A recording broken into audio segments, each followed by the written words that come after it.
minggu ya, kita nggak ketemu. Begitu juga dengan UTS, mohon maaf nggih, saya pending karena memang kondisinya tidak memungkinkan saat itu, karena masih dalam suasana lebaran. Saya mohon maaf lahir dan batin ya buat teman-teman. Dan bentar. Oke, selamat lebaran gitu ya.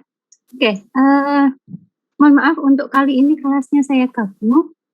Karena pagi-pagi kebetulan saya tidak bisa mengajar, jadi saya gabung antara kelas A dan kelas B, yang kebetulan jumlahnya juga tidak terlalu banyak ya. Jadi ini kalau di total kurang lebih 50 mahasiswa, jadi tidak terlalu full Zoom-nya. Oke, sebelum saya masuk ke materi PPH pasal 24, di sini mau saya kasih info dulu terkait dengan mata kuliah perpajakan. Nanti kemungkinan karena UAS-nya sudah dekat ya, UAS-nya sudah dekat dan kita dibanding dengan fakultas lain itu masuknya lebih belakang gitu ya. Jadi yang lainnya udah UTS, kita belum UTS, dan kemudian kebetulan saat itu juga sempat saya pending untuk UTS-nya. Jadi nanti akan ada minggu-minggu di mana minggunya itu harus saya beri sekaligus 2 materi. Nah, untuk yang 2 materi ini, seminggu 2 materi ini insya Allah untuk materi-materi yang sifatnya bisa teman-teman pelajari sendiri. Misalnya untuk PPH pasal 4 ayat 2, PPH pasal 15. Nah, itu kan hanya seperti PPH 23 yang tidak terlalu rumit. Jadi biasanya kalau yang cukup rumit seperti saat ini ya PPH pasal 24, mau nggak mau kita harus ketemu lewat Zoom karena tidak bisa seperti PPH pasal 22 dan 23 yang mana teman-teman tinggal lihat penghasilannya apa, kemudian tarifnya ikut tarif yang mana gitu ya. Kemarin di PPH pasal 23 kan gitu, ada dividen, ada royalti gitu ya, ada sewa, di mana teman-teman tinggal lihat. Kalau misalnya sewa, maka dia masuk PPH 23 yang 2% gitu kan. Royalti kena yang 15%. Jadi tidak ada hitungan yang terlalu rumit seperti misalnya PPH secara umum atau PPH 21 dan yang akan saya jelaskan nanti untuk PPH pasal 24 dan insya Allah minggu depan untuk PPH pasal 25 karena di PPH pasal 25 nantinya akan mencakup mulai PPH pasal 21 sampai dengan PPH pasal 24. Jadi kenapa untuk PPH pasal 24 saya harus via Zoom, jadi ya nanti saya jelaskan. Mungkin teman-teman juga, oh iya Bu, saya PPH pasal 24 sudah paham, misalnya sudah dipelajari. Oke. Alhamdulillah kalau memang sudah paham, tapi kan tidak semuanya paham ya, karena di PPH pasal 24 pada dasarnya tidak ada tarif. Itu ya, mungkin teman-teman sudah baca, berbeda dengan PPH pasal 22, 23, nanti di PPH pasal 15, pasal 4 ayat 2, di mana di situ ada tarifnya. Nah, untuk yang PPH 24 ini karakternya agak berbeda karena dia itu masuk dalam kredit pajak luar negeri. Jadi untuk PPH pasal 24 ini nantinya yang akan kita bahas adalah apabila wajib pajak baik perorangan maupun badan itu memperoleh penghasilan dari luar negeri. Nah, di mana dia harus bayar pajak. Kemudian apakah pajak yang sudah dibayarkan itu diakui? Nah, itu kita bahas di PPH pasal 24 untuk pertemuan kali ini. Oke. Sebelumnya mungkin ada yang mau ditanyakan dulu di PPH pasal 22 atau 23. Monggo. Sebelum kita masuk ke PPH pasal 24.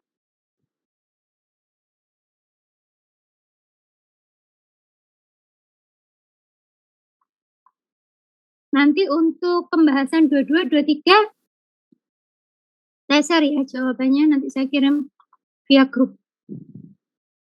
Iya, Bu. Ya, mungkin ada yang mau didiskusikan dulu untuk 22, 23.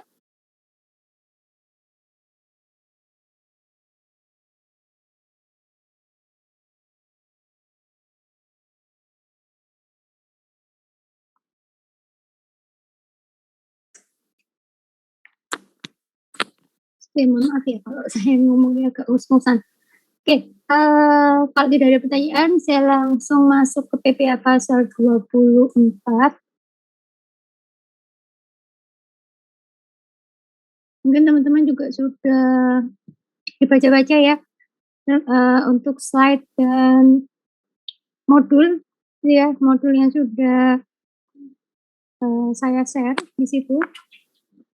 Jadi untuk PPh pasal 24 ini tidak ada tarif, sekali lagi ya tidak ada tarif, berbeda dengan 21, 22, 23, kemudian 26, terus pasal 15, pasal 4 ayat 2, atau mungkin pasal 4 ayat 3, gitu ya, itu tidak ada tarif untuk PPh pasal 24. Nah, gimana kalau secara pengertian, ya, secara pengertian yang dinamakan PPh pasal 24 itu pajak yang terhutang atau dibayarkan di luar negeri atas penghasilan yang diterima atau diperoleh dari luar negeri yang boleh dikreditkan. Nah, kata kuncinya di sini, yang boleh dikreditkan. Jadi, gampangannya dari pengertian ini saya contohkan, misalnya di sini ada Mbak Savana.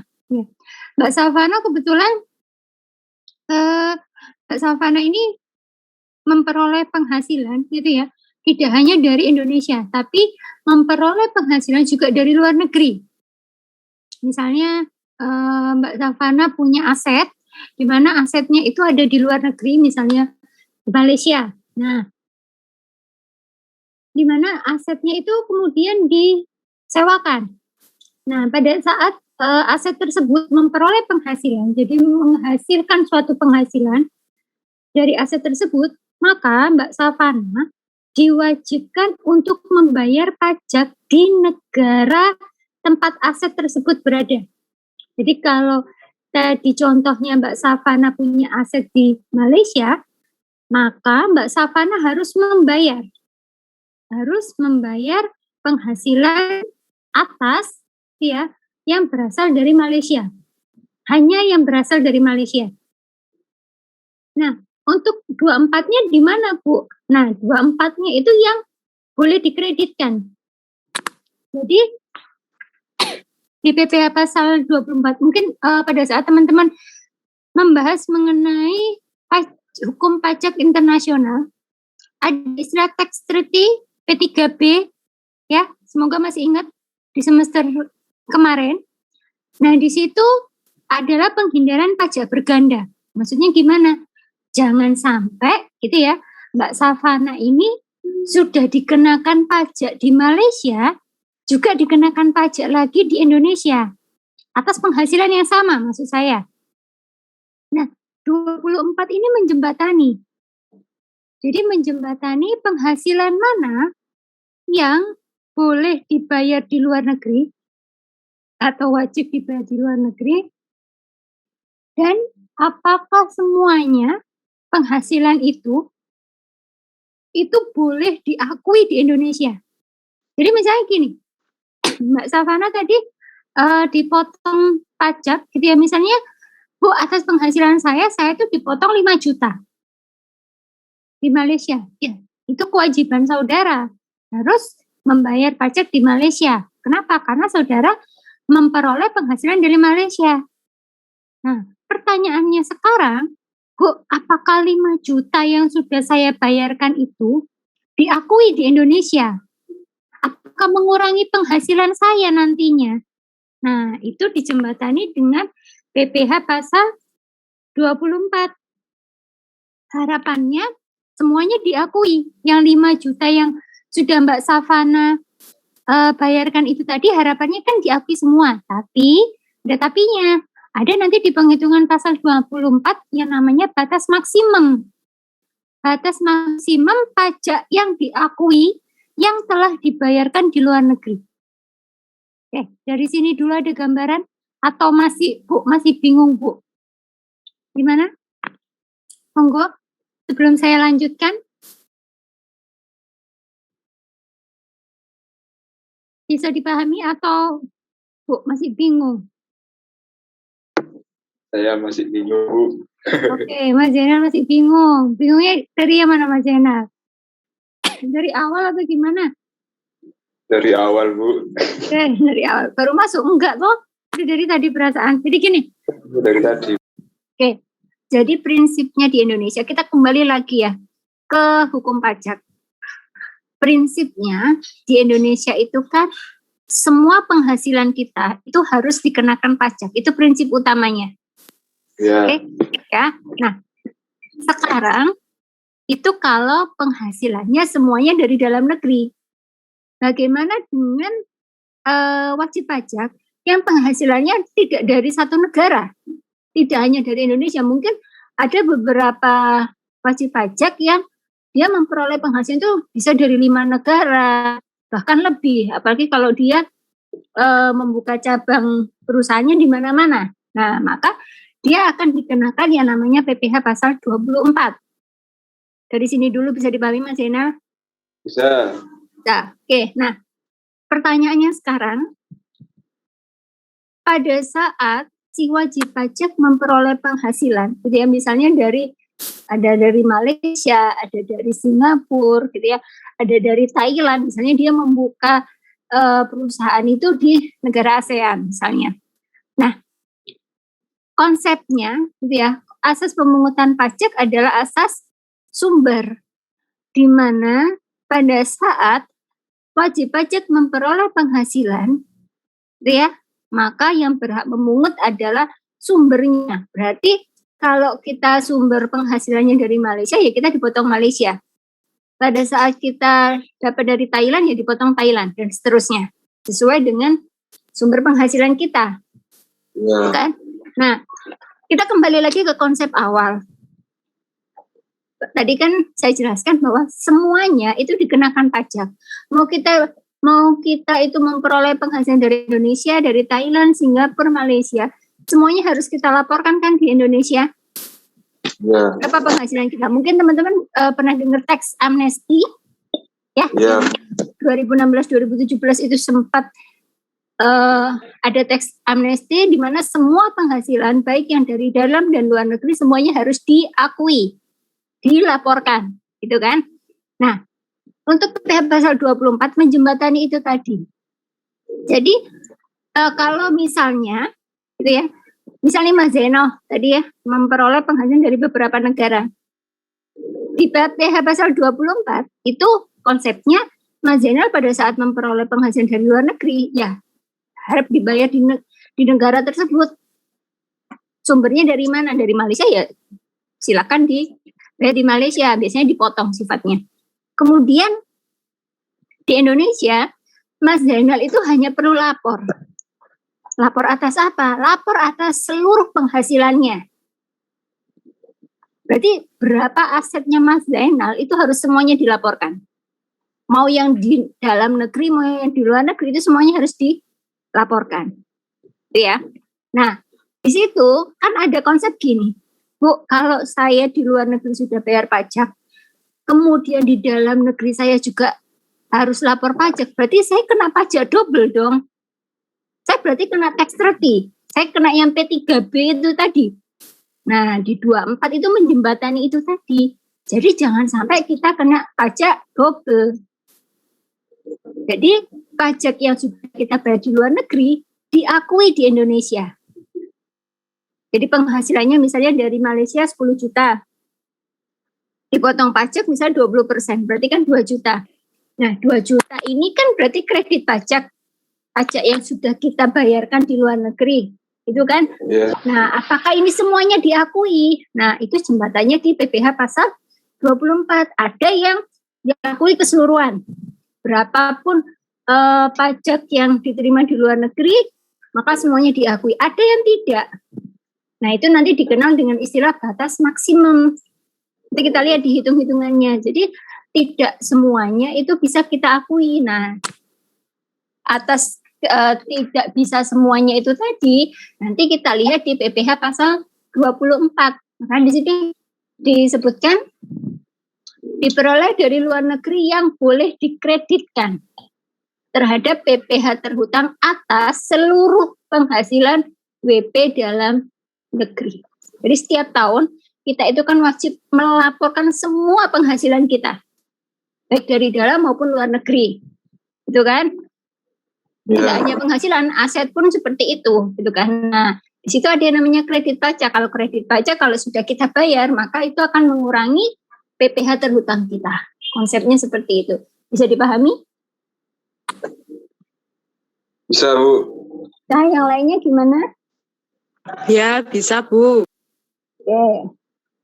Yang lainnya? Mbak Vero, oke katanya. Oke, kalau semoga ini konsep awalnya bisa dimengerti ya. Oke, saya lanjutkan. Nah, ini mengenai tata cara permohonannya. Jadi bisa teman-teman baca ya. Nah, di situ ada laporan keuangan jadi istilahnya itu pada saat kita memperoleh penghasilan dari luar negeri, dipotong pajaknya, maka buktinya harus kita bawa, gitu ya. Jadi itu nanti yang akan kita laporkan ke KPP. Intinya seperti itu. Oke. Nah, kemudian untuk penggabungan penghasilan, tadi kan dijelaskan ya bahwa seluruh penghasilan. Nah, yang dimaksud penggabungan penghasilan yang berasal dari luar negeri dilakukan untuk yang pertama penghasilan dari usaha, yaitu dilakukan dalam tahun pajak diperoleh penghasilan tersebut. Jadi tahun pajaknya harus sama.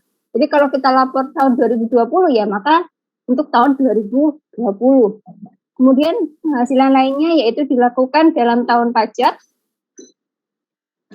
Kemudian penghasilan berupa dividen ya, yaitu dilakukan dalam tahun pajak pada saat perolehan dividen. Jadi kadang kan gini ya, dividen itu dibayarkan tahun berikutnya, kan gitu konsepnya. Jadi misalnya laba tahun 2020, nah kemudian baru dibayarkan kalau memang ada pembagian dividen adalah dibayarkan pada tahun 2021. Nah, Bu, pelaporannya seperti apa? Pelaporannya tetap ikut yang tahun 2021. Walaupun itu penghasilan, Bu ini kan laba untuk tahun 2020, ya untuk dividennya sebagai kita yang memperoleh dividen, penghasilan berupa dividen, maka dilaporkannya adalah pada saat tahun kita menerima dividen. Untuk konsepnya. Nah, untuk sumber penghasilan, teman-teman baca ya di situ. Saham, sekuritas, ya pokoknya intinya rata-rata di mana kita memperoleh penghasilan ya di situ kita harus dipotong. Ya sama seperti konsepnya PPh pasal 26.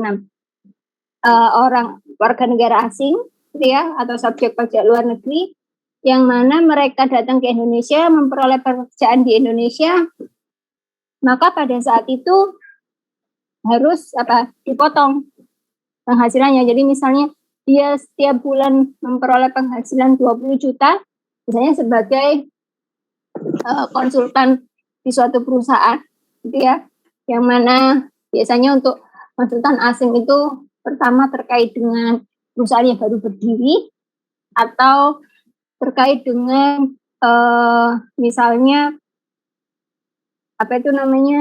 pekerjaannya pemerintah, proyeknya pemerintah, nah, itu maka dikenakan PPh pasal 26 yaitu sebesar 20%. Tuh. Oke.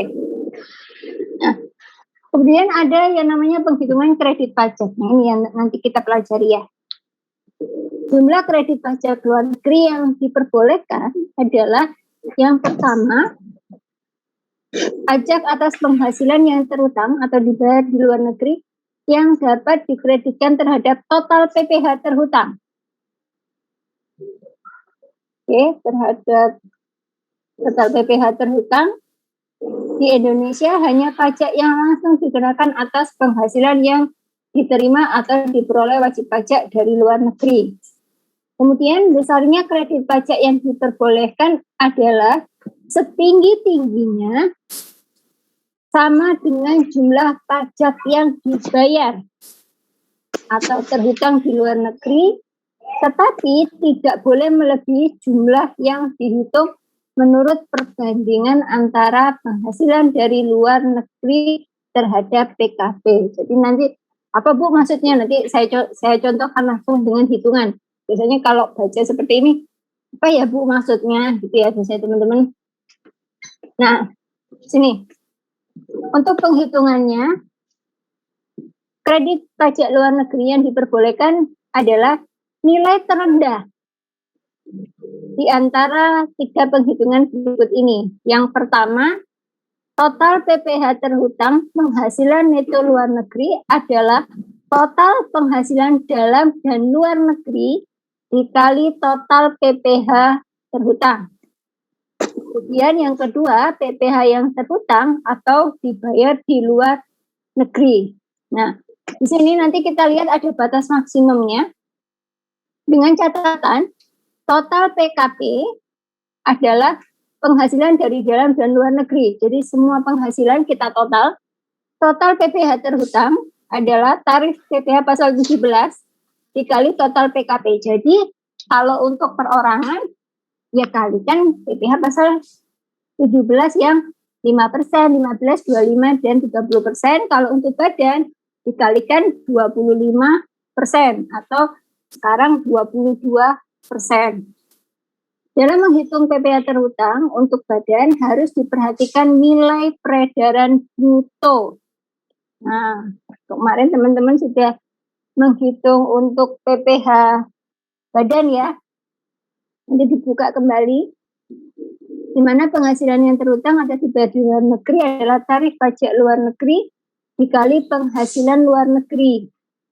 Misalnya PKP sebagai dasar penghitungan total PPh terhutang tidak memasukkan penghasilan yang PPh-nya bersifat final. Nah, nanti di PPh pasal 4 ayat 2 ya, di final itu ada misalnya seperti hadiah undian, itu tidak termasuk dalam penghitungan PPh pasal 24.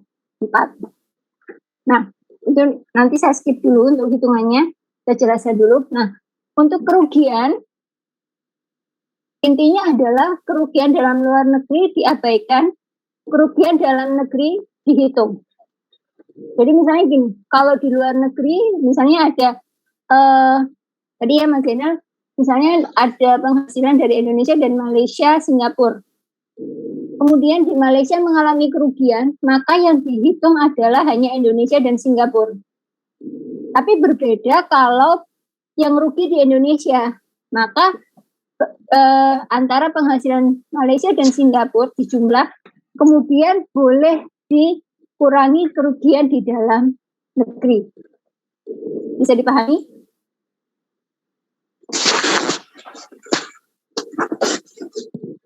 Gimana teman-teman? Bisa dipahami?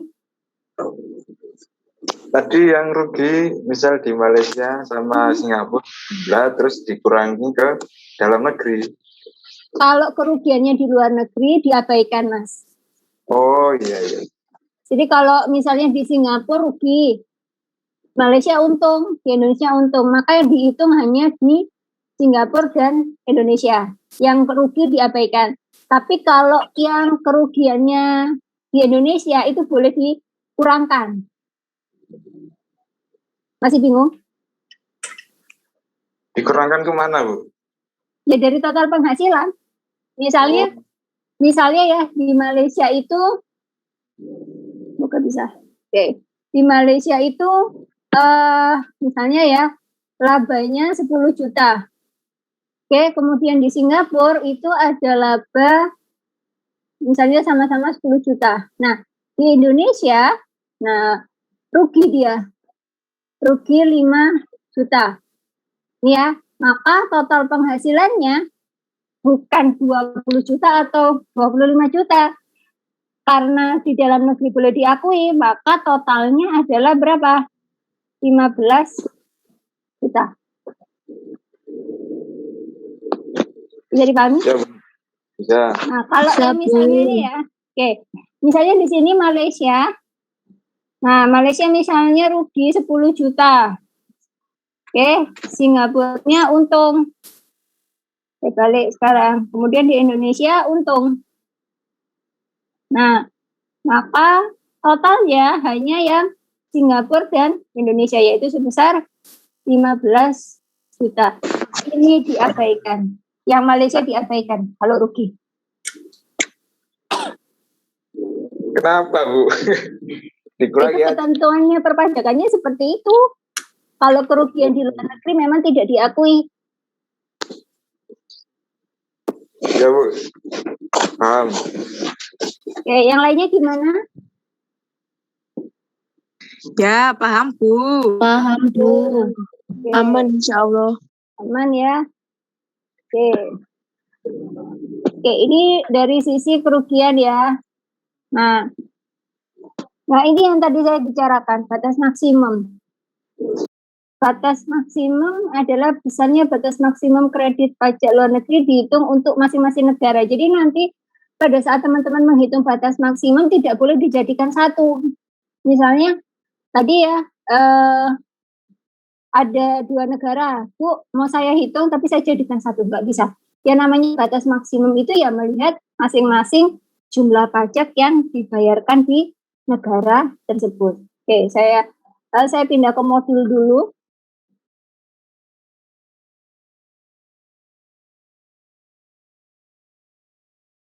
Nah, ini ya. Sudah saya kirim ya untuk modulnya ya. Oke. Nah, ini ya. Nah, ini. Intinya adalah di sini. Saya langsung ke contoh saja. PT Putrajaya di Surabaya memperoleh penghasilan neto pada tahun 2012 sebagai berikut. Dalam negerinya 500 juta, di luar negerinya 500 juta. Tarif pajak yang berlaku adalah 20%. Nah, Bu, ini tarif pajaknya apa? Tarif pajak di luar negeri, misalnya di negara A. Gitu ya. Maka langkah pertama adalah kita total dulu, total PKP. Total PKP adalah penghasilan dari dalam dan luar negeri. Ini kan? Penghasilan dari dalam negeri 500 juta, penghasilan dari luar negeri 500 juta. Maka jumlah penghasilan itu adalah sebesar 1M. Dari sini dulu bisa dipahami? Bisa. Bu. Nah, ya. Jadi kalau di sini misalnya ada negara, Bu, di sini negaranya ada 5. Ya, dihitung semua, total keseluruhan. Oke. Kemudian menghitung total PPh terhutang. Nah, untuk PPh terhutang, awas karena badan ya, di sini ini kan badan PT Putrajaya. Maka kita harus lihat peredaran bruto. Masih ingat nggak peredaran bruto untuk PPh terhutang badan? Ayo, ada berapa hitungan? Untuk menghitung PPh badan ada berapa hitungan?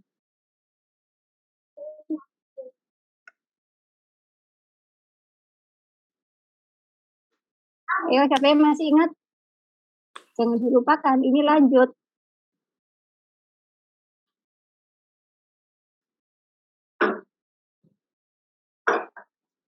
Ayo, menghitung PPh badan. Ada berapa model?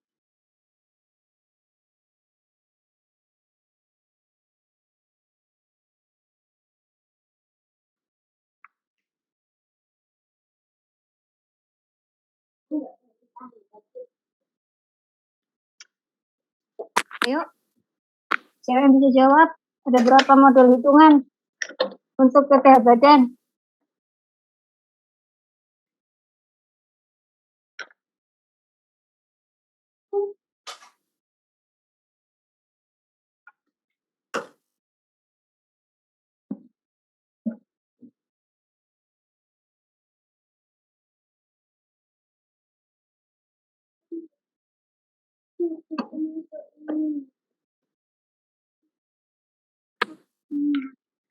Ada 2, Bu. Wah, apa Mas? Yang fasilitas dan non fasilitas. Fasilitas dan Mas Zena, kok menghilang?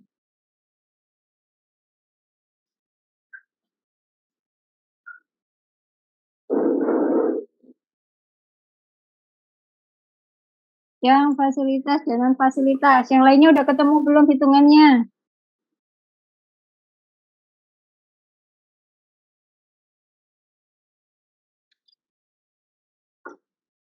Halo, Mbak, Mas.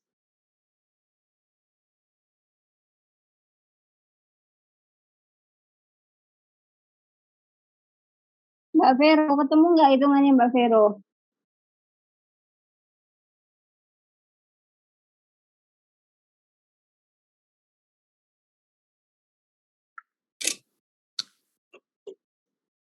Atau Mbak Sofia?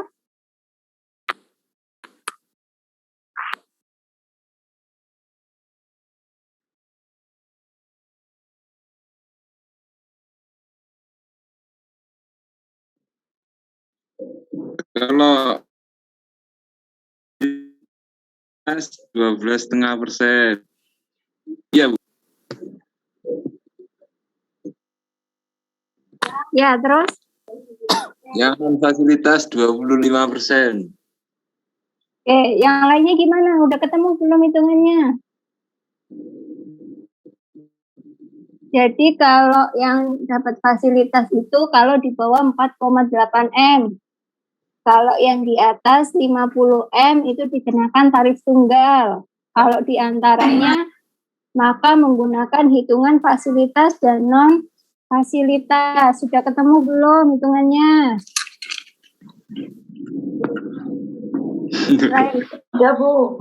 Sudah, siapa tadi yang bilang sudah? Alfi, Bu.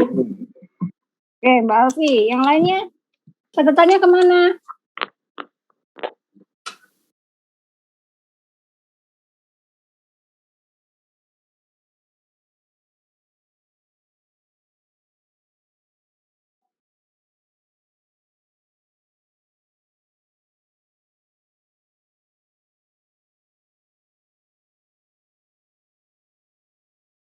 Oke, Mbak Alivia, ketemu nggak hitungannya Mbak Alivia?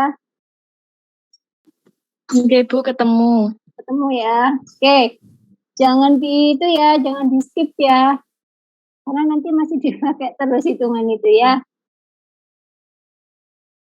Oke, di sini ya, karena dia peredaran bruto di atas 50 M, di sini ditentukan 52 M, maka langsung tarifnya ya, 25% kita kalikan 1 M. 1 M itu adalah total penghasilannya, maka ketemunya dia 250 juta. Nah, sekarang karena tarifnya yang ditetapkan adalah 22%, maka di sini tinggal teman-teman ganti.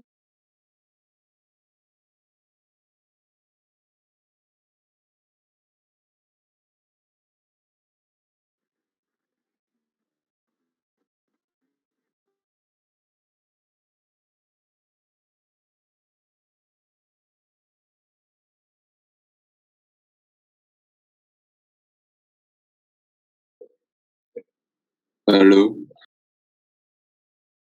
Buriska putus, Buriska. Oh.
Suara saya masuk sudah?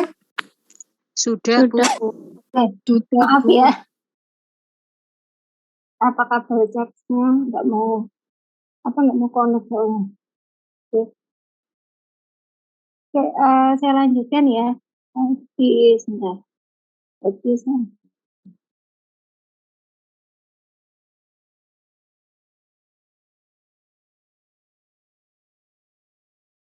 Oke, tadi sampai cuman ini ya. Nah, di tarif PPh pasal 17, jadi kalau yang sekarang kan 22% ya. Berarti di sini tinggal nanti teman-teman ganti 22% dikali 1 miliar, maka ketemunya sekitar 220 ya, 220 juta. Nah, kalau di sini perorangan, maka teman-teman kalikan ya 5%, 15, 25 dan seterusnya. Oke, bisa dipahami? Bisa, Bu. Bisa ya. Oke. Nah, setelah dari hitungan pertama, kedua, baru kita masuk ke hitungan ketiga, yaitu menentukan nilai maksimum. Nah, batas maksimum ini adalah batas yang paling tinggi boleh dimasukkan dalam hitungan kredit pajak. Nah, di sini maka penghasilan luar negeri, kebetulan penghasilan luar negerinya 500 juta, dibagi total penghasilannya kan 1M ya, dikali total PPh terutang. Berarti 500 juta dibagi 1M, dikali 250 juta, maka ketemunya adalah 125 juta. Ini belum tentu menjadi PPh pasal 24. Ini adalah untuk menentukan batas maksimumnya, gitu ya. Baru yang keempat, kita menghitung PPh yang dipotong atau dibayar di luar negeri. Nah, ini adalah realnya. Realnya kita itu bayar pajaknya berapa? Maka tarifnya tadi kan 20% ya. Tarif pajak di luar negerinya adalah 20%. Maka di sini 20% kita kalikan 500 juta, karena yang penghasilan luar negerinya 500 juta, maka ketemunya adalah 100 juta. Nah, dari sini baru kita bisa tentukan PPh pasal 24 yang terhutang, ya, yang terhutang untuk kreditnya itu yang mana? Nah, kalau ada dua hitungan, di sini ini adalah batas maksimum dan ini adalah nilai yang benar-benar dibayarkan, maka kalau nilai yang dibayarkan adalah lebih kecil dari batas maksimum, maka 100 juta yang kita akui. Tetapi, ada tetapinya, kalau sebaliknya, ini saya tukar ya, nilainya saya tukar, maksimumnya 100 juta, tapi yang dibayar di luar negeri itu 125, maka PPh pasal 24-nya adalah sebesar berapa? 100 juta, yaitu nilai batas maksimum. Bisa dipahami? Bisa, Bu. Nah, yang lainnya gimana? Bisa, Bu. Bisa ya? Gampang kan? Jadi nggak ada rumusnya ya. Tapi kita menggunakan perbandingan. Jadi yang pertama, hitung dulu total penghasilan. Yang kedua, berapa tarifnya dari total penghasilan itu. Yang ketiga, nilai batas maksimumnya. Yang keempat adalah berapa besarnya PPh yang dibayar di luar negeri. Baru kita bandingkan antara yang sudah kita bayarkan dengan batas maksimum. Jadi tidak boleh melebihi batas maksimum, tetapi boleh kurang. Jadi kayak ini ya, ternyata lebih kecil dari batas maksimum yang sudah dibayarkan, maka PPh 24-nya adalah yang kita bayarkan. Tapi kalau lebih tinggi dari batas maksimum, maka kita gunakan adalah nilai maksimum. Oke? Bisa dipahami? Bisa, Bu. Bisa ya? Oke. Di latihan soal itu ya. Oke, sedikit saya bahas dulu. Nah,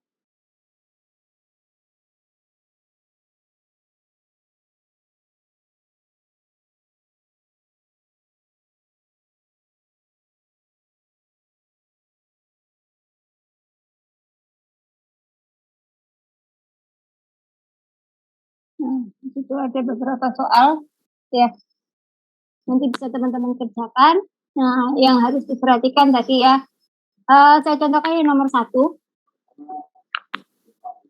PT Angkasa memperoleh penghasilan neto pada tahun 2018. Penghasilan dari luar negerinya 2M.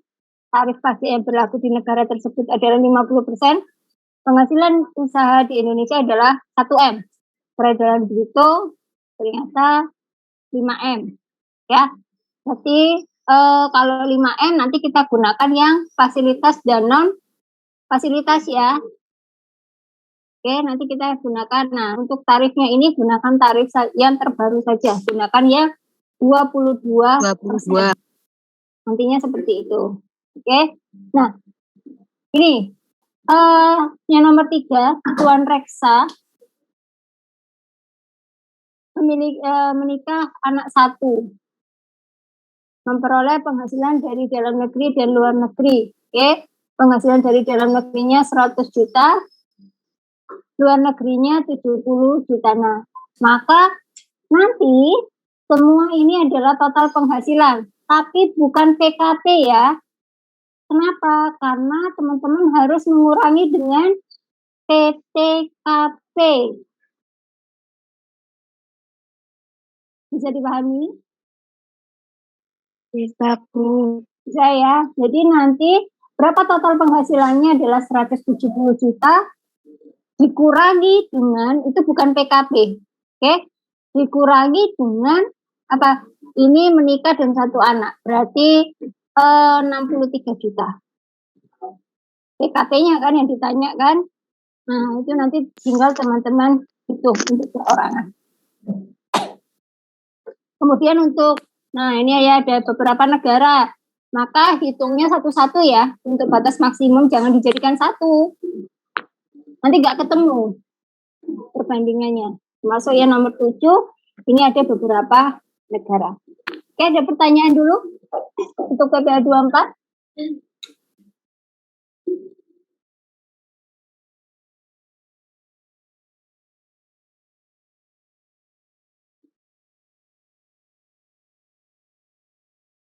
Tidak ada. Kalau tidak ada, silakan teman-teman kerjakan latihan soalnya. Batasnya insya Allah hari Sabtu ya, kalau nggak salah. Bisa teman-teman kumpulkan, tapi lebih cepat lebih baik ya. Nanti untuk minggu depan kita bahas 25, dan kemungkinan saya tambah dengan PPH pasal 4 ayat 2. Jadi untuk minggu depan kemudian 2 kali pertemuan, tapi yang pertemuan tatap muka hanya yang 25. Yang 26 atau PPH pasal 4 ayat 2 kemungkinan saya taruh di hari Sabtu. Jadi tinggal teman-teman absen dan teman-teman pelajari. Kalau nggak kita nanti tidak nutup UAS-nya. Oke? Ada pertanyaan? Tidak ada? Diem ini bingung atau gimana tuh, Nak? Enggak, Bu. Paham, Bu. Tapi Paham ya? yang PPH badan. Kenapa PPH badannya masih enak? Bu. Agak-agak lupa, Bu. Agak-agak lupa. Dibuka lagi ya. Nanti kalau bingung nanti kita bahasnya di grup WA. Seperti biasanya. Ibu. Oke? Baik, kalau tidak ada pertanyaan untuk Zoom-nya saya akhiri ya. Silakan teman-teman lanjutkan dengan tugas. Terima kasih, saya akhiri. Assalamualaikum warahmatullahi wabarakatuh. Waalaikumsalam warahmatullahi wabarakatuh. Oke, saya undur diri ya. Iya, Bu.